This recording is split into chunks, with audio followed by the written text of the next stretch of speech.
My daughter hasn't started calling me daddy yet. Maybe it's because I'm always on the go and don't see her much. When my husband and I visited our best friend's new house, her husband, John, said that. I quickly reassured him. It's not like that. I tried chatting with her daughter, but she only stared at me, not uttering a word. I recall Jean saying she was a quiet one, and it seemed accurate. Lost in thought, I was jolted when Reina's expression changed as she saw the person standing behind me. She darted past me, beaming, "Daddy, let's play." My heart stopped as I spun around. Reina was hugging not John, but my husband. "Sweetie, your daddy is over here," John said, attempting to bring her to him, but she clung tighter to my husband, tears in her eyes.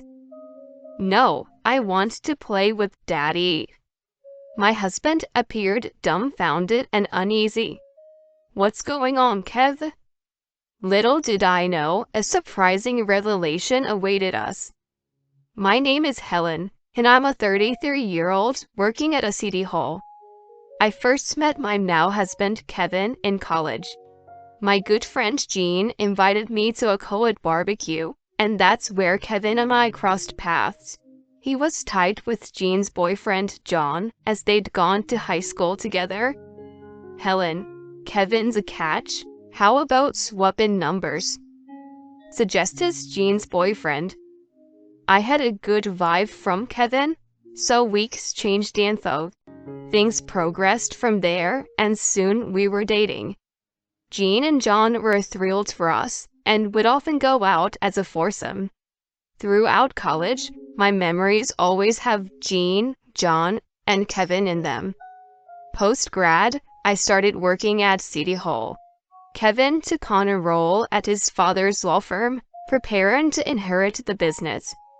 Jean ventured into fashion, while top student John landed a gig at a trading firm.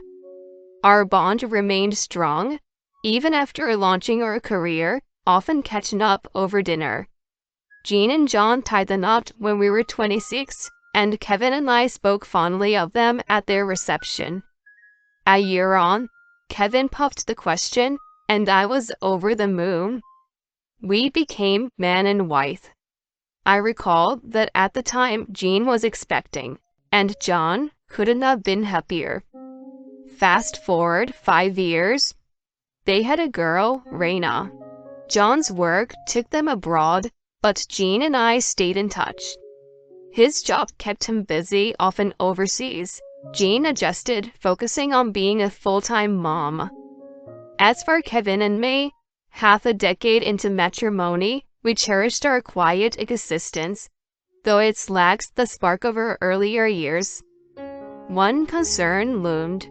We hadn't been able to conceive. Already 33, I was yearning for a child and growing anxious. One evening, I broached the subject with Kevin. "It didn't happen for us again this month." Distracted by a show, he responded, "Oh, really? Should we consider a fertility clinic? You want a family too, right? Why rush? Let's just see what happens." "We've been waiting 5 years. I'm concerned." He turned off the TV. "Not this again. I'm not up for a clinic visit." Disheartened, I barely whispered, "What? Why?" Without answering, he said, "I'm heading to bed," leaving me in the living room, tears welling up. The next week, I sought Jean's advice. Sharing my worries, I told her, "Kevin's not on board with treatments." Over the phone, she responded gently, "That's rough. Have you been tested?" "I have. They said I'm fine." Sometimes it's just about the right match. Stay strong. Our chat lightened my mood, if only a little. I shifted gears and asked about her daughter, Reina. "Thanks for letting me vent. How's Reina doing? She's 5 now, isn't she?" Yeah, she's good, but we think she might have some developmental challenges. She's not much of a talker. Oh, is that so? But she is my precious girl, no matter what. I bet she is. Has it been 2 years since we last saw each other? I miss you, Jean. To that, she responded with enthusiasm.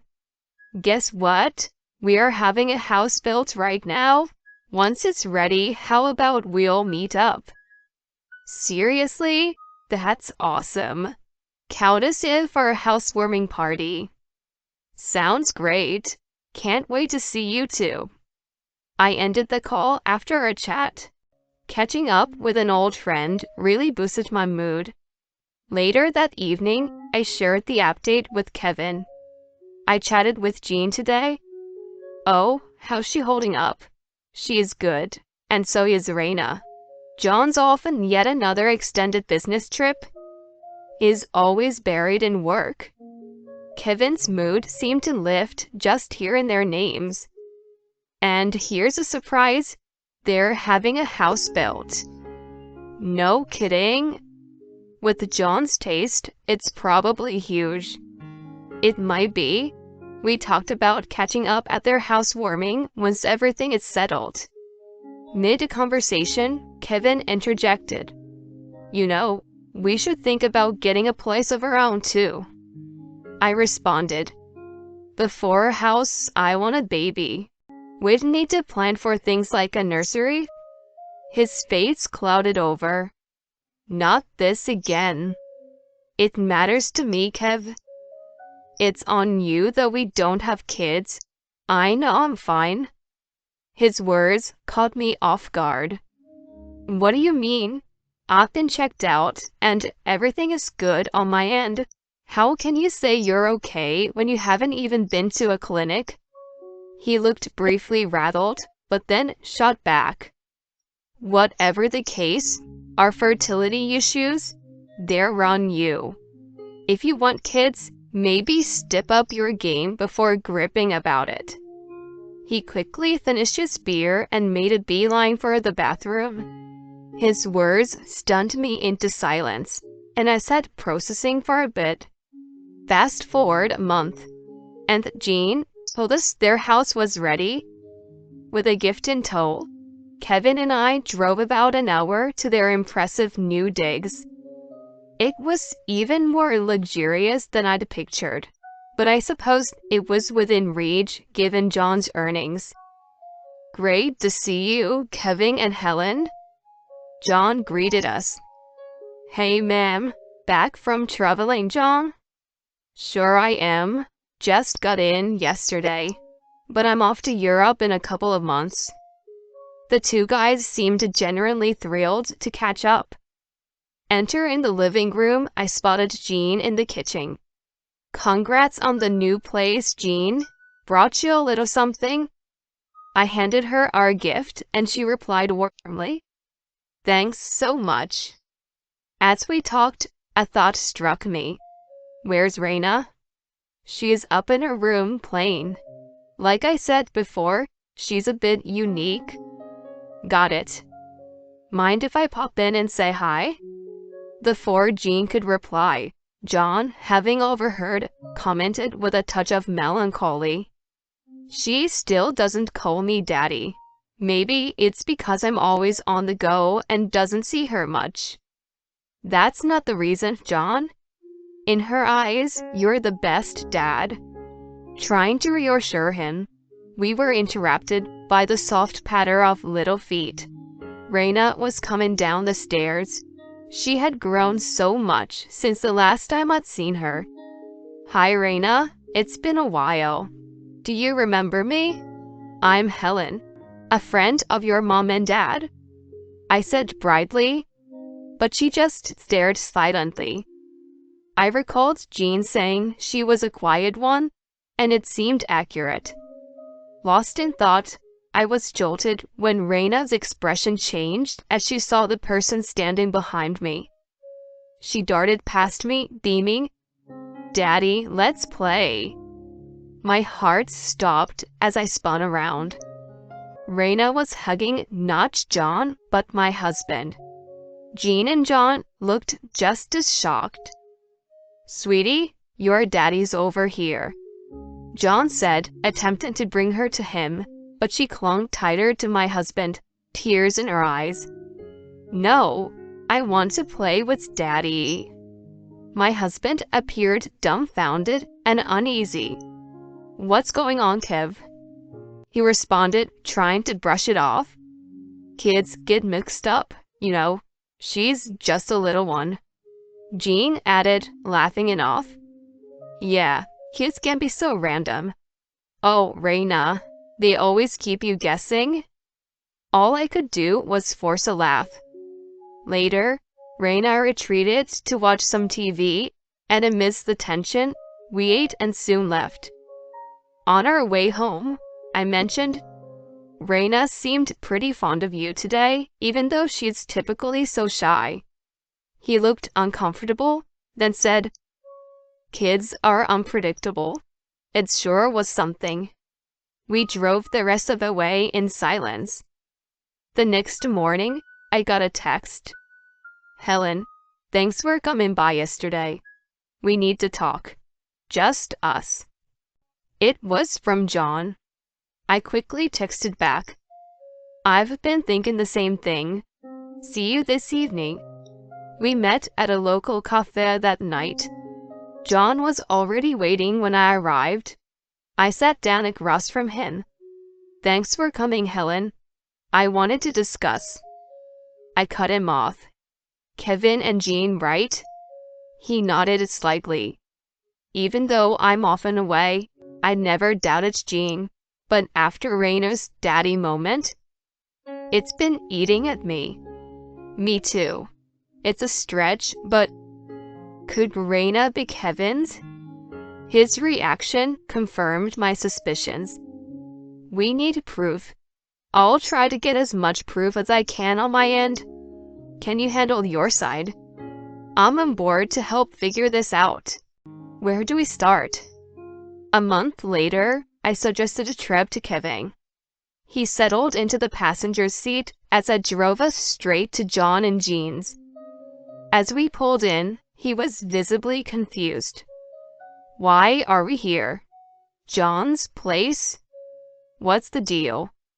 "That we'd drop in for dinner," I said, feigning cheerfulness. When I knocked, Jean's surprised face greeted us. "Helen, Kevin, what's the occasion?" Then John appeared. "Come in. Reina's with my folks, so she's not here." He led us to the living room, sitting opposite to my husband with me next to him. "Helen, why are you sitting with John?" Kevin asked, bewildered. Smiling, I motioned for him and Jean to sit across from us. "What's the point of this? It's so unexpected." As they tried to grasp the situation, John said firmly, "Let's talk about the two of you and your relationship." Their expression said it all. Jean, looking shocked, quickly fired back, "What relationship are you talking about? Kevin is just the husband of my good friend." "Is that so?" I clicked on the voice recorder I held, playing their voices for everyone to hear. "Ma'am, that was closed the other day. I didn't see Reina run into you like that coming.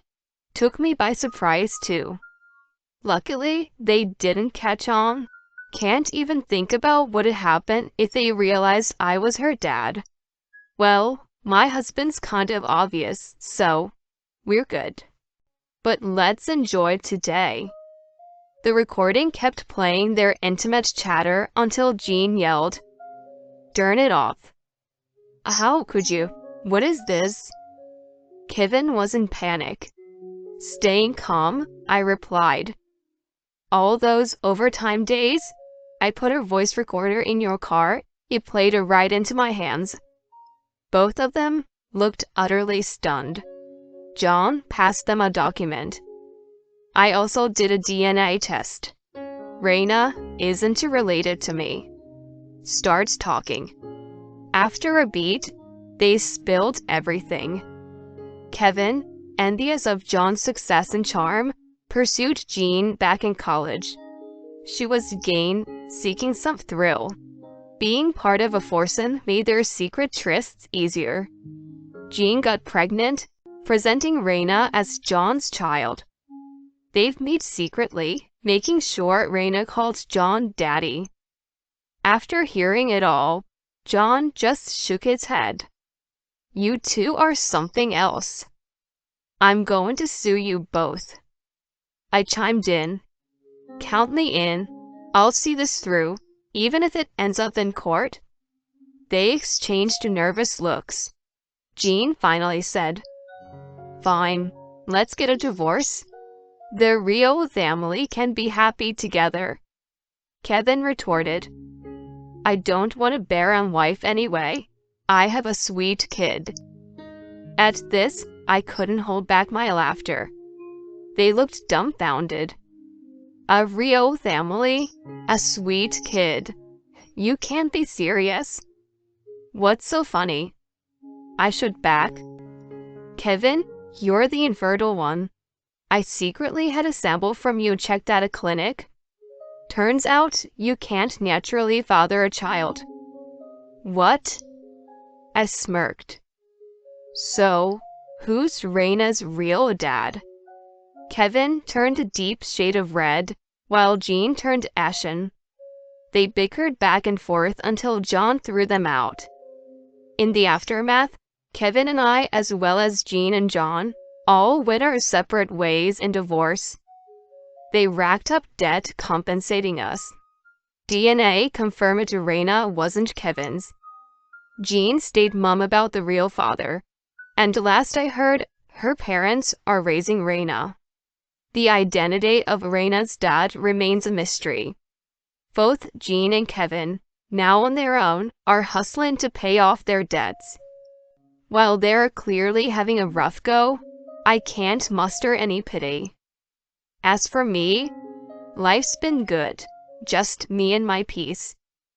John and I, having faced the storm together, occasionally grab a drink as pals. While I can't see us dating, I hope our friendship lasts. My focus now? My work and finding someone genuine.